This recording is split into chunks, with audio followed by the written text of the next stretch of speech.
नमस्कार, सवाल आपका देख रहे हैं आप और मैं हूं आपके साथ शमशेर सिंह। एक ऐसा आंकड़ा जिसको हम सुनना नहीं चाहते थे लेकिन सुनना पड़ा। कोरोना संक्रमितों का एक दिन में ग्राफ 4 लाख को पार कर गया और ये अभी थमा नहीं है, लेकिन हम उम्मीद करते हैं कि थम जाए। मौतों का आंकड़ा भी लगातार बढ़ रहा है और ऐसी दिल को दहला देने वाली खबरें आ रही हैं कि कोरोना दहशत का पर्याय बन चुका है। हल्का खांसी जुकाम भी कोरोना लगने लगा है और यह हो भी क्यों ना, क्योंकि कहीं ऐसा ना हो कि इसको इग्नोर करना भारी पड़ जाए। इंतजामों की पोल खुल चुकी है क्योंकि ज्यादातर मौतें इसलिए हो रही हैं कि मरीजों को ऑक्सीजन उपलब्ध नहीं हो पा रहा। लेकिन बड़ा सवाल यह है कि इतने बुरे हालातों में हम क्या करें जिससे कम से कम ये दहशत तो कम हो जाए।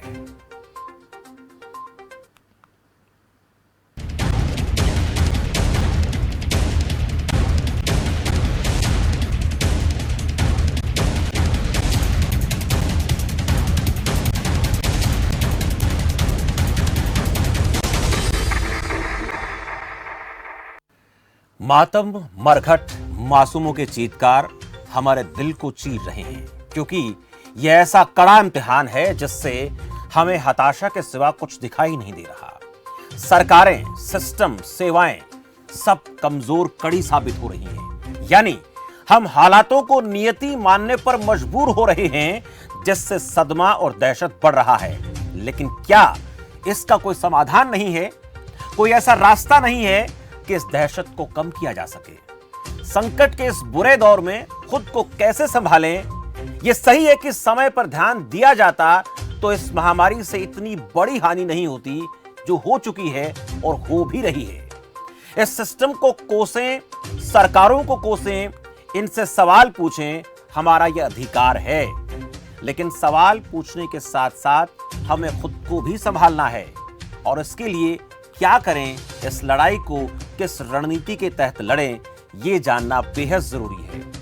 इस रणनीति को कैसे कामयाब बनाएं, हम सब कुछ करें, सिस्टम को कोसें, सरकारों की आलोचना करें और इसके साथ साथ जो हालात बन रहे हैं उन हालातों से लड़ने के लिए हमें अपने स्तर पर क्या करना है, हम अपने आप को कैसे तैयार करें, यह भी समझना बहुत जरूरी है। क्योंकि अक्सर देखा गया है कि इस तरह के हालात जो हैं वो हमें दिमागी तौर पर भी तोड़ रहे हैं, शारीरिक तौर पर भी हमें थकान, हमें कुंठा, पीड़ा महसूस हो रही है। उसको बदलें कैसे सकारात्मकता में, ये आज के इस कार्यक्रम में समझने की कोशिश करेंगे। कुछ सवाल हैं, पहले वो सवाल आपकी स्क्रीन पर दिखाते हैं, उसके बाद नंबर दिखाएंगे। उन नंबर पर कॉल करके आप भी इस कार्यक्रम में जुड़ सकते हैं। कोरोना से बढ़ रही दहशत को कम कैसे किया जा सकता है, ये बहुत अहम सवाल है। हालातों से लड़ने के लिए हमारी तैयारी क्या होनी चाहिए, हम कितना अपने आप को तैयार करें और क्या देश में तुरंत लॉकडाउन की जरूरत है, यह अहम सवाल है। इन तमाम बातों को लेकर और आपके मन में क्या सवाल चल रहे हैं वो आज इस मंच के जरिए आप साझा कर सकते हैं। नंबर आपकी स्क्रीन पर चल रहे हैं, आप इन नंबर पर कॉल अक्सर करते हैं और लगातार चर्चा होती भी रहती है। सवाल आपका में मेरे साथ मेहमानों का एक पैनल भी है। मेरे साथ इस वक्त डॉक्टर सलोनी वर्मा हैं, मनोवैज्ञानिक हैं, वो जुड़ी हुई हैं। मैम, बहुत बहुत स्वागत है आपका इस कार्यक्रम में। और एक अहम सवाल जो आज हम कर रहे हैं वो यही है कि सिस्टम कमज़ोर पड़ रहा है। सरकारें भी कहीं ना कहीं अपने आप को इस वक्त इस तरह से महसूस कर रही हैं कि हालातों पर कंट्रोल करना उनके लिए भी आसान नहीं हो पा रहा है। और एक बात अहम ये भी है, ऐसे हालात में लोग ज़रूर दहशत में हैं, लेकिन हम ये चाहते हैं इस कार्यक्रम के ज़रिए कि इस दहशत को कम किया जाए। हम जानते हैं कि किसी के घर से कोई सगा चला गया, किसी का रिश्तेदार चला गया, लेकिन वो पीड़ा दिमाग में अगर रखेंगे तो हमारे लिए भी बहुत घातक हो सकता है। नमस्कार। नमस्कार। यही सबसे पहली बात यही कहना चाहूंगी कि बड़ी विपदा की घड़ी है, बहुत मुश्किल घड़ी है, दुख की घड़ी है, जिसमें हमारे अपने बहुत परेशानी में हैं और उनको परेशानी में देख के हमसे भी सही प्रकार से जिंदगी जीना बहुत मुश्किल हो रहा है। ये मैं जानती हूँ कि ये सब चीजें हम सबके ऊपर बीत रही हैं, परंतु फिर भी हम इससे पहले कि हम सरकार को कोसें या हम इन सिस्टम्स को कोसें, उससे पहले हमें अपनी मानसिकता को ठीक करना, सही करना पहले बहुत जरूरी है। हम अगर अपने आप को सही नहीं करेंगे तो हम ठीक प्रकार से ना तो चीजें देख पा रहे हैं, ना हम चीजों को महसूस कर पा रहे हैं, ना हम अपने आप के बिहेवियर को हम ये दिखा पा रहे हैं कि हम क्या आगे हमें रणनीति अपनानी चाहिए। सबसे पहली बात मेरा कहना है कि अपनी मानसिकता को हम जितना थोड़ा सा पॉजिटिव कर पाए वो बहुत जरूरी है इस विपदा की घड़ी में। अगर हम सारा टाइम ये नेगेटिविटी को ही देखते रहेंगे तो हमारे अंदर पॉजिटिव एनर्जी कभी भी आएगी नहीं। और इसको पॉजिटिव एनर्जी को हासिल करने के लिए कुछ छोटी छोटी सी चीजें हैं जो हम अपने बिहेवियर में अपना सकें तो उससे हमारे अंदर पॉजिटिविटी आ सकती है। सबसे पहले है थोड़ा सा हम अगर अपना ध्यान लगाने की कोशिश करें, थोड़ा मेडिटेट करने की कोशिश करें, थोड़ी एक्सरसाइज करें, खाना पीना अपना ठीक करें, पानी ज्यादा से ज्यादा पिएं, नींद अपनी पूरी करें।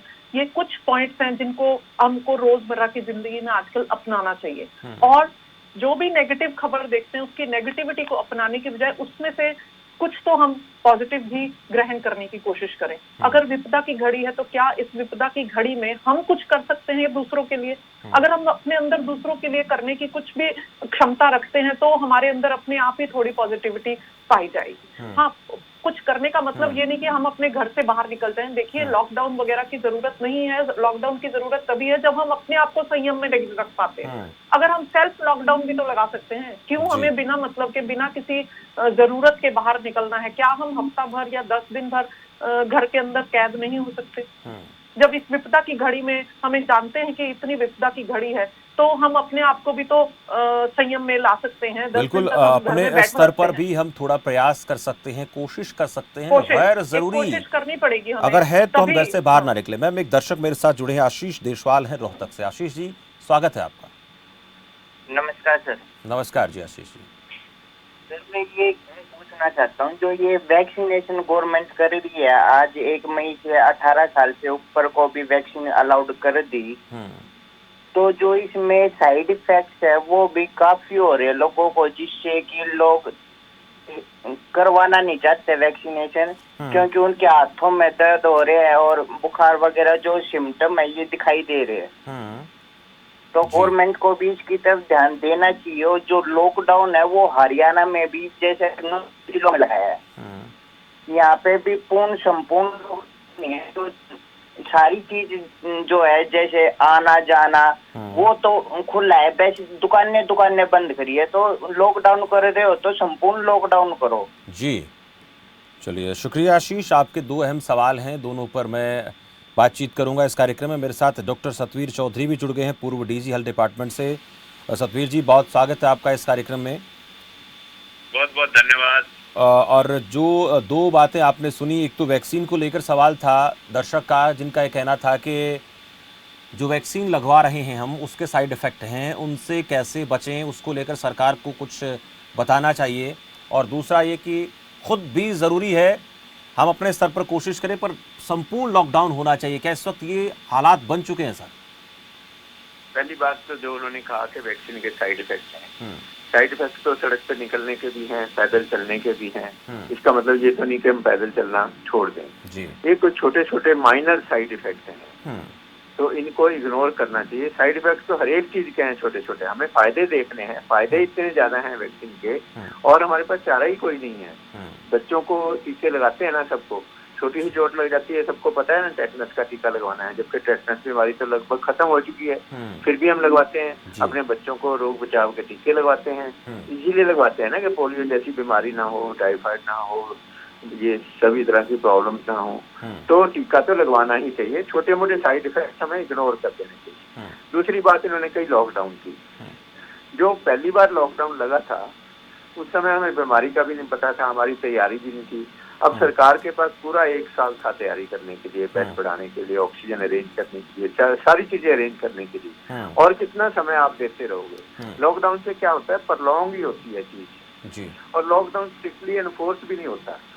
फिर लोग परमिट के लिए लाइनों में लग जाते हैं, डीसी ऑफिस के चक्कर काटेंगे, सिफारिशें करेंगे कि हमने जाना है। जब तक लोग खुद नहीं मानेंगे ये बात कि हमें बाहर निकलना जरूरी नहीं है, सामाजिक दूरी रखनी है, मास्क पहनना है, बार बार हाथ धोने हैं, 4 ही तो काम है, कोई बहुत मुश्किल काम नहीं है।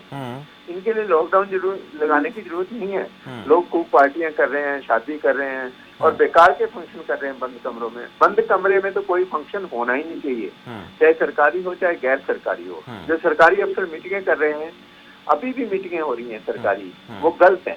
मीटिंग की तो कोई जरूरत ही नहीं है। सारी मीटिंगें, अब हम आपके साथ रिकॉर्डिंग कर रहे हैं, बात कर रहे हैं, तो ऑनलाइन कर रहे हैं। इतनी फैसिलिटी उपलब्ध है, इतने सारे प्रोग्राम उपलब्ध हैं, कोई जाने की तो जरूरत ही नहीं है ना, लोगों को बुलाने की जरूरत ही नहीं है। लेकिन परमिट लेने के लिए फिर लोग लाइनों में खड़े होते हैं डीसी ऑफिस में जा करके, वैक्सीन के लिए लाइनों में खड़े हो जाते हैं, जबकि वैक्सीन भी ऑनलाइन अब रजिस्ट्रेशन हो रही, सारा कुछ हो रहा है। जिन लोगों को बुलाया जाए वो वैक्सीनेशन के लिए जाएं, वहां भी क्यों भीड़ इकट्ठी हो, कहीं भी भीड़ इकट्ठी नहीं करनी, कमरे में तो बिल्कुल नहीं इकट्ठी करनी। तो लॉकडाउन ही एक तरीका नहीं है, लेकिन लॉकडाउन लास्ट रिजॉर्ट है। जो कंटेनमेंट एरिया, अब जैसे मान लो दिल्ली में ज्यादा है, उड़ीसा में जैसे कम है, झारखंड में कम है, जिन क्षेत्रों में कम है वहां पर लॉकडाउन की कोई जरूरत नहीं है। जहाँ पर ज्यादा है, जहाँ भीड़ भाड़ आबादी है, वहाँ कंटेनमेंट जोन्स में सख्ती की जाए, लेकिन सख्ती कहने की ना की जाए, अच्छी तरह सख्ती की जाए। कम से कम जहाँ भी लोग इकट्ठे होते हैं, चाहे वो कोई बार है, चाहे कोई रेस्टोरेंट है, चाहे कोई मिलने की जगह है, कोई शादी के फंक्शन, उनमें अच्छी सख्ती की जाए, लोगों को समझाया जाए। सरकार लोगों को समझाने में पूर्ण तरह विफल रही है, चाहे वो मास्क पहनना हो, चाहे सोशल डिस्टेंसिंग करनी हो। लोगों को ये बात जची नहीं रही कि हमें सोशल डिस्टेंसिंग करनी है, घर से बाहर नहीं निकलना। तो सरकार की जिम्मेवारी है कि लोगों को ये समझाए कि हमें सोशल डिस्टेंसिंग क्यों करना है। सीधी सी बात है, एक कमरे में अगर 10 लोग बैठे हैं, उनको आपस में नहीं पता कि हमारे में से एक को कोरोना है, और अगर उन्हें छींक मारी या खांसी की या सबसे हाथ मिलाए, तो वो 10 में से हो सकता है 6 आदमियों को वो कोरोना की बीमारी कर दे। और उस आदमी को जिसने कोरोना, सपोज मैं उस फंक्शन में बैठा हूँ और मुझे थोड़ी सी तकलीफ है, मुझे कोरोना पॉजिटिव है, लेकिन मुझे पता नहीं है, और यही हालत है, हर तीसरा चौथा आदमी तो कोरोना पॉजिटिव है। और जब वो कोरोना पॉजिटिव आदमी दूसरों से मिलता है जिससे उसने बीमारी ली है, उसको हो सकता है कुछ भी ना हो, लेकिन जिनको वो बीमारी फैला रहा है उनको वो बीमारी सीरियस हो सकती है, उनको प्रॉब्लम बहुत ज्यादा हो सकती है। तो ये बात समझनी बहुत जरूरी है। बिल्कुल, लोगों को समझना बेहद जरूरी है, खुद भी सावधानी बरतें, बहुत अहम है ये बात। मेरे साथ 2 दर्शक जुड़ गए, गुरजिंदर हैं पंजाब से मेरे साथ। गुरजिंदर जी, स्वागत है आपका। हेलो जी गुरजिंदर जी बोलिए। Hello Gurjinder Pal ji, TV set की आवाज कम कर दें आप। हाँ जी सर जी। जी बोलिए। हाँ जी सर जी, मेरा कहना ये है, जब से मोदी साहब आए हैं ना, ये कुछ तो कोरोना मोदी साहब का फैलाया हुआ है। बंगाल में जब जाते हैं इतनी बड़ी बड़ी रैली करते हैं, वहाँ पे कोई कोरोना नहीं होता, जब वहाँ से वापस आ जाते हैं तो कोरोना आ जाता है वहाँ पे। सर जी, ये मोदी साहब जब से आए हैं ना, देश का बेड़ा गर्क कर दिया इसने। चलिए शुक्रिया गुरजिंदर पाल जी, अपनी भावनाएं हैं लोगों को व्यक्त करने का। हम कोशिश यही करते हैं कि अपना जो मंच के जरिए जो बात रखें वो बड़े धैर्य के साथ रखें। उन्होंने रखी अपनी बात। राजन एक बार साथ दर्शक है यमुनानगर से। राजन जी स्वागत है आपका। समझा जी, नमस्कार। नमस्कार जी राजन जी। सर, ऐसा लॉकडाउन की बहुत ज्यादा आवश्यकता है इस समय, जिस परिस्थिति से देश गुजर रहा है, स्टेट्स गुजर रही हैं, और ये कह रहे हैं कि लॉकडाउन को अंतिम विकल्प के रूप में देखा जाए। इससे ज्यादा अंतिम विकल्प आएगा कि ऑक्सीजन हॉस्पिटल में नहीं अवेलेबल हो रही है, लोग मर रहे हैं, और कुछ जिले में हरियाणा में लॉकडाउन लगा दिया गया है, वीकली लॉकडाउन, तो उसके बावजूद केस बढ़ रहे हैं। अब इसको हम और इतना बिगाड़ेंगे कि बिल्कुल खत्म हो जाएगा, फिर लॉकडाउन क्या खत्म होगा। चलिए शुक्रिया राजन अपनी बात आप रखने की। मैं डॉक्टर सलोनी चलिए आपके पास आऊँगा मैम, उससे पहले छोटे से ब्रेक के लिए रुक रहे हैं, ब्रेक के बाद लौटेंगे तो इसी पे चर्चा करेंगे कि क्या ज़रूरत है इस वक्त देश में लॉकडाउन की, और दूसरा ये भी हम लगातार बात कर रहे हैं कि हम इस बीमारी से दिमागी तौर पर कैसे मजबूत हों कि लड़ने के लिए तैयार रहें, क्योंकि इस बात की अब ज़रूरत आन पड़ी है। एक दहशत का माहौल है, जैसे मैं लगातार कह रहा हूँ कि छोटा सा हल्का सा बुखार जुकाम हुआ तो लोगों को डर हो जाता है कि कहीं कोरोना तो नहीं है, इससे कैसे बचा जाए ये सवाल भी करेंगे, लेकिन फिलहाल एक ब्रेक का वक्त है।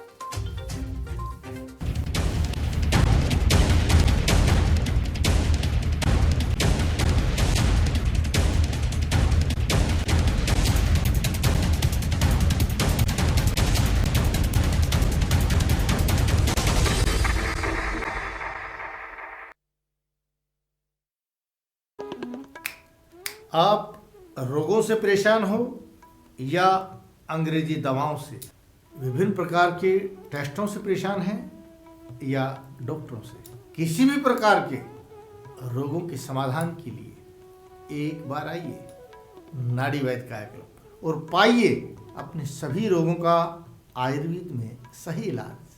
देश कागज पर बना नक्शा नहीं है, एक हिस्सा दूसरे हिस्से से जुदा नहीं है, इसलिए हम दिखाते हैं देश के हर एक हिस्से से हर खबर का विश्लेषण।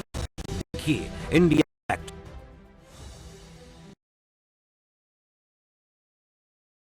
गुरु तेग बहादुर सिमरिया। मेरा नाम जोगिंदर सिंह, हेड ग्रंथी गुरुद्वारा तमतान साहब, ਜ਼ਿਲ੍ਹਾ ਜੀਂਦ। ਸ੍ਰੀ ਗੁਰੂ ਤੇਗ ਬਹਾਦਰ ਮਹਾਰਾਜ ਜੀਆਂ ਨੇ ਇਸ ਪਾਵਨ ਪਵਿੱਤਰ ਸਥਾਨ ਤੇ ਆਪਣੀ 2 ਵਾਰੀ ਚਰਨ ਸਪਰਸ਼ ਕੀਤੇ। ਜਦੋਂ ਉਹਨਾਂ ਨੇ ਕੈਥਲ ਸਰ ਕੀਤਾ, ਢਵਾਣਾ ਸਰ ਕੀਤਾ, ਇਹ ਸਤਿਗੁਰਾਂ ਜੀ ਦਾ ਪਾਵਨ ਸਥਾਨ ਜਾਣ ਕੇ ਇਹ ਸ੍ਰੀ ਸਾਹਿਬ ਸਤਿਗੁਰਾਂ ਜੀ ਤੇ ਇੱਥੇ ਸੁਭਾਈਮਾਨ ਕੀਤੀ ਗਈ। ਰਾਜਾ ਗਜਪਤ ਰਾਏ ਜੀਂਦ ਰਿਆਸਤ ਦਾ ਰਾਜਾ ਸੀਗਾ, ਜੋ ਗੁਰੂ ਸਾਹਿਬ ਜੀ ਤੋਂ ਬਹੁਤ ਪ੍ਰਭਾਵਿਤ ਸੀਗਾ। ਅੱਗੇ ਚੱਲ ਕੇ ਉਸ ਦਾ ਪੋਤਰਾ ਜਿਹੜਾ ਰਾਜਾ ਰਘੁਬੀਰ ਸਿੰਘ ਜੀ, ਉਸ ਨੇ ਇਸ ਪਾਵਨ ਸਥਾਨ ਨੂੰ ਗੁਰੂ ਕੇ ਲੰਗਰਾਂ ਵਾਸਤੇ ਕਰੀਬਨ 750 ਏਕੜ ਜ਼ਮੀਨ ਜਿਹੜੀ ਉਹ ਭੇਟ ਕੀਤੀ। ਧੰਨ ਗੁਰੂ ਤੇਗ ਬਹਾਦਰ ਸਾਹਿਬ ਮਹਾਰਾਜ ਜੀ ਦੀ ਇਸ ਸਥਾਨ ਤੇ ਬਹੁਤ ਵੱਡੀ ਕਿਰਪਾ ਹੈ। ਜਿਹੜਾ ਵੀ ਇਸ ਸਥਾਨ ਤੇ ਹੁੰਦਾ ਹੈ, ਅੱਜ ਵੀ ਗੁਰੂ ਸਾਹਿਬ ਜੀ ਕਿਰਪਾ ਕਰਦੇ ਨੇ।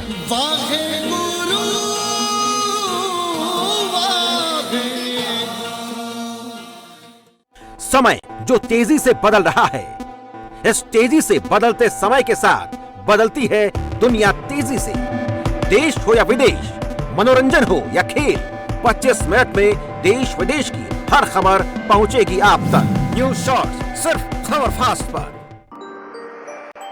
सांग ड्रामा भजन रागनी गावे सब कलाकार सुनो। VSPL यूट्यूब चैनल पे रंगों की झनकार सुनो। VSPL यूट्यूब चैनल पे रंगों की झनकार सुनो।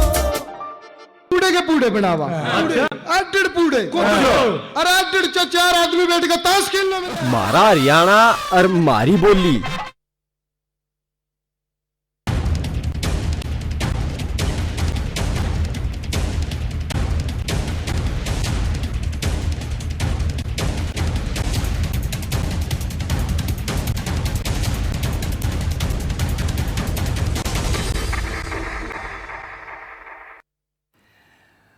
ब्रेक के बाद स्वागत है आपका। आपदा बड़ी है और ये लड़ाई जो है बड़ी है। इस लड़ाई को हम सबको मिलकर लड़ना है। लेकिन एक चीज मैं बात कर रहा हूं आज की, दिमागी तौर पर हम मजबूत कैसे हों। मेरे साथ 2 खास मेहमान इस वक्त मौजूद हैं। मैं डॉक्टर सलोनी वर्मा जी के पास जाना चाहूँगा। डॉक्टर सलोनी, जो हम रोज़ाना आप देख रहे हैं, एम्बुलेंस की सायरन की आवाज़ें देख रहे हैं, जलती हुई चिताएँ देख रहे हैं, अड़ोस पड़ोस में या परिवार में ऐसे लगातार किस्से देख पा रहे हैं कि लोग दहशत में हैं और केवल सिर्फ एकाध चीज़ लोगों को समझा देने मात्र से ही उनके दिमाग से चीज़ निकलेगी नहीं। क्या इसको लेकर हमें बड़े स्तर पर ऐसे कार्यक्रम बनाने की, चलाने की, दिखाने की हर स्तर पर ज़रूरत आन पड़ी है। लड़ाई हम लड़ते रहेंगे, लंबी लड़ाई है, इसमें कोई संदेह नहीं है, लेकिन तब तक ऐसा ना हो कि बहुत से लोग दिमागी तौर पर अपना संतुलन खो दें। यही बात पहले भी मैंने बोली थी। हमें अपनी मानसिकता को सुधारने की इस समय बहुत ज्यादा आवश्यकता है। जो लोग इस बात को समझ सकें, मैं उनसे यही कहना चाहूंगी कि हो ना हो, तुम कुछ पॉजिटिविटी अपने अंदर लानी जरूरी है। और वो किस तरह लाई जाएगी कि कुछ छोटे छोटे पॉइंट्स हैं जो मैंने पहले बताए थे, और कुछ उनमें और एडिशन मैं बताना चाहूंगी कि हम अगर अपने घर में अपने आप को बंद कर ले तो वो ज्यादा बेहतर रहेगा। और साथ ही घर में बंद रहने का बहुत से फायदे भी हैं। देखिए, हमने कभी इतना समय अपनी फैमिली के साथ स्पेंड नहीं किया होगा जितना समय हम इस कोरोना के दौरान में हमने पिछले साल भी लॉकडाउन में और अब भी हम अपने फैमिली के साथ कर सकते हैं। देखिए कितनी बड़ी पॉजिटिव बात है। अगर हम इस बात को समझे और अपनी फैमिली के साथ कुछ समय, कुछ क्षण बिताएं और उसमें पुरानी यादें ताजा करें कि जब हम छोटे थे तब हम अपनी फैमिली के साथ किस प्रकार व्यतीत करते थे समय। हम अपने कोई पुरानी अच्छी यादें उनको उस समय दोहरा सकते हैं। कोई अपने अच्छे मित्रों के साथ कोई फोन पे जूम कॉल या कुछ ऐसी कॉल्स कर सकते हैं जिससे कि अपने अच्छे समय को हम अगर दोहरा पाएं इस समय, तो वो हमारे को अपनी मानसिकता को मेंटेन करने में बहुत ज्यादा मदद करेगा। बिल्कुल, ये अहम बात है आप बता रहे हैं। विनोद एक दर्शक है मेरे साथ फतेहाबाद से। विनोद जी, स्वागत है आपका। जी जी विनोद जी, कहिए। नहीं सर जी, ऐसे तो हमारी सरकार मान लो रैलियां कर रही है, प्रधानमंत्री ऐसे हमारे ये चलान कट रहे हैं 500 रुपए के, लोग मर रहे हैं, लेकिन ये रैली में व्यस्त है जी। बहुत जायज शिकायत है आपकी विनोद, और इस तरह की बातें हम लगातार सवाल पूछते हैं सरकारों से, सभी से। हाँ जी। लेकिन इस वक्त जो हालात इस प्रकार के बन चुके हैं, मुझे ऐसा लग रहा है कि परिस्थितियां बेकाबू सी होती जा रही हैं। लेकिन उन बेकाबू होती परिस्थितियों में तो ये कोई वो नहीं है, रूल नहीं है जी। बिल्कुल बेकाबू रहे हैं, फिर ये लॉकडाउन लगा रहे हैं, तो गरीब बंदा तो मर जाएगा वैसे जी। ये भी आपकी सही बात है। ऐसे हालात बन जाएंगे प्रदेश में, देश में, कि लोगों को खाने कमाने के लाले पड़ जाएंगे। शुक्रिया विनोद, कुछ अहम बातें आपने कही हैं, बहुत सही बातें भी आप कह रहे हैं। संदीप मेरे साथ झज्जर से एक दर्शक है। संदीप जी, बहुत स्वागत है आपका। हाँ जी, नमस्कार जी। नमस्कार संदीप जी। हाँ, मैं एक सवाल पूछना चाहता हूँ कि जो वैक्सीनेशन होती है उस पे बताते 80% है, 82% इफेक्टिव है। जो 18% और जो 20% जो व्यक्ति बच गए उनके लिए क्या रास्ता सोचा है कि उसके इफेक्टिव नहीं है?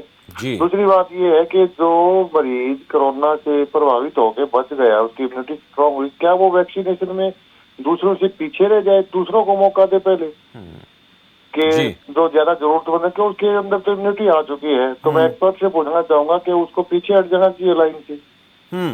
ये बात हम करेंगे डॉक्टर साहब से। शुक्रिया संदीप, अपनी बात रखी आपने। डॉक्टर साहब, वैक्सीनेशन को लेकर संदीप बात कर रहे हैं कि क्या उनको पीछे हट जाना चाहिए जो एक बार संक्रमित होकर ठीक हो चुके हैं, और लॉकडाउन को लेकर परिस्थिति की जैसे हम बात कर रहे थे, तो क्या कुछ राज्यों को लेकर तो आपने कहा कि वहां पर ठीक है, वहां पर नहीं होना चाहिए, लेकिन क्या हम उस आपात स्थिति का इंतजार करें या और कुछ विकल्प इसका हो सकता है? और जो वैक्सीनेशन को लेकर सवाल लगातार उठ रहे हैं, इसको लेकर क्या आप कहेंगे? धन्यवाद शमशेर जी। जी, मैं दोबारा से आपका धन्यवाद इस बात के लिए करता हूं कि जो काम सरकार को करना चाहिए लोगों को जागरूक करने का, वो आप कर रहे हैं। जी शुक्रिया। मैं ये बार बार कहता हूं, सरकार कहती है लोग नहीं मानते, मैं कहता हूं सरकार लोगों को मनाने में नाकामयाब रही जी। चाहे वो वैक्सीनेशन की परसेंटेज हो, चाहे मास्क पहनना हो, चाहे सोशल डिस्टेंसिंग करनी हो, चाहे घर से बाहर ना निकलना हो। अब आप 144 लगा रखी है हरियाणा में पूरे में, लगभग 2-3 दिन से 144 तो लगा रखी है। 4 आदमी तो क्या 20-20 आदमी सरेआम खड़े होते हैं। तो ऐसे 144 लगाने का क्या फायदा? बिल्कुल सही। इसी प्रकार कर्फ्यू लगाने का क्या फायदा अगर आपको इम्प्लीमेंट नहीं कर पा रहे? अच्छा, दूसरा आप संदीप जी के सवाल वाली बात है तो एक तो इन्होंने कहा कि जो 80% को तो इफेक्टिव है, बाकी लोगों को इफेक्टिव नहीं है, तो उसका क्या किया जाए? तो जो 80 लोगों को इफेक्टिव है, चलो वो तो बचेंगे ना। अब हम इसमें कुछ नहीं कर सकते, चलो 80 लोगों पे इफेक्टिव है, 80% लोग तो उसका फायदा उठाएं, ये जरूरी है। दूसरी बात संदीप जी ने ये कही कि जिनको कोरोना हो चुका है, जो प्लाज्मा दे करके लोगों को बचा रहे हैं, सब कुछ कर रहे हैं, वो वैक्सीन ना लगवाएं, औरों को लगवाने दें। ये बात ठीक नहीं है, क्योंकि जिस वैक्सीन के वेरिएशन होते रहते हैं जी। इसके जो वायरस है वो म्यूटेशन करता रहता है, थोड़े बहुत बदलाव करता रहता है। जो वैक्सीन है वो 10-12 तरह के जो भाई बंद हैं उस वायरस के, उन पे इफेक्टिव है। लेकिन वायरस से जो जिसको इन्फेक्शन हो चुकी है, उसको जब 2 महीने बाद, 4 महीने बाद, 6 महीने बाद दोबारा इन्फेक्शन होगी, तो वो जो नया वायरस आएगा वो पहले वायरस से थोड़ा बहुत अलग होगा। तो अगर तो वैक्सीन लगवाई है, फिर तो वो 10-12 जो एक फैमिली है उस वायरस की, उस पूरी फैमिली से बचाव कराएगा वो। लेकिन अगर वैक्सीन नहीं लगवाया, उसको पहले इन्फेक्शन हुई है, बचाव जरूर करेगा, पूरा नहीं करेगा। तो इसलिए जो जिनको एक बार इन्फेक्शन हो चुका है, उनको भी हम ये कहते हैं उन्होंने वैक्सीन लगवाना है। दूसरी बात, ये बिल्कुल ठीक बात है कि लॉकडाउन के कारण जो बच्चे, चलो बड़ों की तो बात छोड़ो, 9वीं-10वीं के बच्चे तो अलग बात है, जो 4 साल का 6 साल का बच्चा है जो स्कूल में गया ही नहीं, घर में पड़ा है, मजबूरी है। 1 साल उन्होंने ऐसे बिताया है, साइकोलॉजिकल उनको बहुत ज्यादा फर्क पड़ा है, एकदम बड़ा परिवर्तन हुआ है। देखो, सेकंड वर्ल्ड वॉर के बाद जब कभी हिस्ट्री लिखी जाएगी 10 साल 20 साल के बाद, जैसे हम भारत की हिस्ट्री लिखते हैं आजादी से पहले, आजादी के बाद, इसी प्रकार इंटरनेशनल जब लिखते हैं तो सेकंड वर्ल्ड वॉर से पहले का कंट्रीज, सेकंड वर्ल्ड वॉर के बाद के कंट्रीज, अब एक नया ये पिलर आ गया है। अब आगे से क्या होगा कि 2020 के बाद क्या हुआ, उससे पहले क्या हुआ, क्योंकि सारी दुनिया हिली हुई है इस समय, पूरी तरह दुनिया को झंझोर कर रख दिया है। इससे बड़ी इमरजेंसी दुनिया में पिछले 50 साल में, 100 साल में नहीं आई, इसमें कोई शक नहीं है जी। लेकिन लॉकडाउन ही लगाना तो इसका इलाज नहीं है ना। सिर्फ लॉकडाउन लगाने से हम बीमारी को पोस्टपोन ही कर रहे हैं। अब हम 1.5 साल में अगर सोते रहे, 1.5 साल में हमने एडिशनल बेड नहीं लगाए। अब चाइना जैसा देश हमारा पड़ोसी है, उसने डबल बेड कर दिए थे। आप ये देख लो, किसी भी हॉस्पिटल में देख लो, दिल्ली में सफदरजंग हॉस्पिटल देख लो या कोई भी हॉस्पिटल देख लो, बेड जितने, अगर सपोज पीजीआई चंडीगढ़ देख लो, अगर 110 बेड है, अगर 110 बेड है किसी हॉस्पिटल में, तो 200 हो जाने चाहिए वहाँ। अगर कहीं 2000 बेड है तो 4000 हो जाने चाहिए थे 1 साल में। कम से कम इमरजेंसी के लिए तो हो जाने चाहिए थे ना। बिल्कुल। ऑक्सीजन की सप्लाई ज्यादा हो जानी चाहिए थी। अब ये दवाइयों की तो बात करते हैं, रेमडेसिविर है या दूसरी दवाई है, चलो इनका ये होता है बहुत ज्यादा स्टॉक अगर कंपनी बना लेगी तो एक्सपायर हो जाएगी। जैसे जब हम सिविल सर्जन थे या मैं डायरेक्टर जनरल था, एंटी स्नेक वेनम की बात होती है कि एंटी स्नेक वेनम 5-7 इंजेक्शन रख लो, और होता हर साल ये है कि बरसात का मौसम निकल जाता है, एक भी इंजेक्शन यूज नहीं होता। ये आमतौर पे बात है, नहीं यूज होता। लेकिन जब सांप काटने लगते हैं तो एकदम ज्यादा यूज हो जाते हैं। इसी प्रकार कुत्ते काटे के इंजेक्शन हैं, कभी तो 6-6 महीने यूज ही नहीं होते, और कभी एकदम उसकी डिमांड आ जाती है। तो पब्लिक हॉस्पिटल का, सरकारी हॉस्पिटल का ये काम है कि तैयारी पूरी रखे। इसी प्रकार अब फ्लड आने वाला है या सूखा पड़ने वाला है, तो हर साल हम फ्लड की तैयारी करते हैं ना। तो और बिल्कुल ये एक अहम बात आप बता रहे हैं कि तैयारी हम करते हैं, और हमें पता था कि ये हालात हम पिछले साल झेल चुके हैं, लेकिन उसके लिए हम तैयार अपने आप को नहीं कर पाए। ये कमजोरी रही हमारे सिस्टम की भी, जो हम बात करते हैं, हम सरकार की बात जो करते हैं, कमजोरी रही, और उस कमजोरी को समय रहते दूर कर लिया जाता तो आज ऐसे हालात ना बनते। डॉक्टर साहब बहुत शुक्रिया, डॉक्टर सलोनी जी आपका भी इस चर्चा में जुड़ने के लिए बहुत शुक्रिया। आज हम जो बात कर रहे हैं वो ये कि ये सब कुछ हो चुका है, अब तो वही बात है कि सांप निकल गया है, लाठी पीटने का फायदा नहीं है। हम आलोचना करें, खूब करें, सिस्टम की करें, सरकारों की करें, क्योंकि इनकी जिम्मेदारी बनती थी कि हमें सब चीजें उपलब्ध कराई जाती, और अगर पता था कि ऐसे हालात बन सकते हैं फिर से, तो उसको लेकर हमें तैयार रहना चाहिए था। लोगों का गुस्सा भी वाजिब है कि हम चुनावी रैलियों में और तमाम तरह की भीड़ में अपने किसी कार्यक्रम को लेकर आंदोलन कर रहे हैं, उस भीड़ में हम लोग शामिल हैं। ये हमारी भी जिम्मेदारी बनती थी कि हमें पता था कि ऐसा हो सकता है, ऐसा होने वाला है, तो हमने भी खुद को नहीं रोका, सरकारों ने, सिस्टम ने खुद को तैयार नहीं किया। ये दोष कहीं ना कहीं मढ़ा जाता है, तो जो जिम्मेदार उस पर मढ़ा जाना चाहिए। लेकिन अब क्या है कि सब कुछ हो रहा है, लेकिन हमें अपने आप को इस पैनिक से दूर रखना है, दहशत से दूर रखना है। कैसे रखना है, उसके लिए कई सारी चीजें इस कार्यक्रम के जरिए बताई गई। परिवार के साथ रहें, उनसे बातें करें, दोस्तों से, मित्रों से मुलाकात करें, बात करें, और ऐसी चीजों को ज्यादा से ज्यादा इग्नोर करने की कोशिश करें जो हमारे दिमाग को विचलित कर सकती हैं, हमारे दिमाग के ऊपर असर डाल सकती हैं। और अगर परिवार में ऐसा कोई व्यक्ति आपको लगता है जो परेशान रहता है, तो उसका ख्याल जरूर रखें, क्योंकि कोरोना की मार है वो तो पड़ रही है, ऊपर से ऐसी चीजें देखने सुनने से भी हमारे दिल के ऊपर, हमारे मन के ऊपर प्रभाव पड़ रहा है, और छोटे बच्चों पर बहुत ज्यादा इसका दुष्प्रभाव पड़ रहा है। इसलिए इस दुष्प्रभाव से बच्चों को, परिवार को बचाने के लिए जरूरत इस बात की है कि हम मिलकर रहें, अच्छी अच्छी बातें करें, कोशिश करें इन चीजों को भुलाने की। किसी के साथ संकट आ गया है तो जल्दी से निकलने का प्रयास करें, यही एक रास्ता बचा है। बाकी सिस्टम, सरकार क्या काम कर रहे हैं वो धीरे धीरे सबके सामने आ ही रहा है। फिलहाल इस खास चर्चा में इतना ही, मुझे दीजिए इजाजत, और आप देखते रहिए खबर फास्ट। नमस्कार।